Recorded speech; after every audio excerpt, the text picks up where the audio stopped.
Actually ನಾನು cinema ಕತೆ ಒಂದು ಸ್ವಲ್ಪ ತಿಳ್ಕೊಂಡಾಗ ನಂಗೆ ನಿಜವಾಗ್ಲೂ ಒಂದು ಸಣ್ಣ ಕ್ಯೂರಿಯಾಸಿಟಿ ಬಿಲ್ಡ್ ಆಯಿತು. ಅಲ್ಲ, ಫಸ್ಟ್ ಆಫ್ ಆಲ್ ಕತೆ ಎಲ್ಲಿಂದ ತಿಳ್ಕೊಂಡ್ರಿ? ಯಾರು ಹೇಳಿದ್ರು ನಿಮ್ಮ ಕತೆನ? ಅಣ್ಣ ಇಂಟರ್ವ್ಯೂಗೆ ಎಳ್ಳಿ ಟೈಮಿಗೆ ಬರಬೇಕು. ಹೇಳ್ಬಿಟ್ರೆ ಆಲ್ರೆಡಿ. ಏನು ಐಟಮ್ ಸಾಂಗ್ ಏನೋ ಶೂಟ್ ಮಾಡಬೇಕಾದ್ರೆ ಹೀರೋ ಬೇಡ ನಾನೇ ಹೋಗ್ತೀನಿ ಅಂತ ಕೂತಿದ್ರಂತ ಕೇಳಕ್ಕಾಗಲಿಲ್ಲ.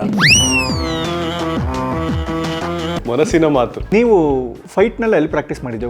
ಚಾಮರಾಜಪೇಟೆ. ರೊಮ್ಯಾನ್ಸ್ ಎಲ್ಲಿ ಪ್ರಾಕ್ಟೀಸ್ ಮಾಡಿದ್ದು? ರೊಮ್ಯಾನ್ಸ್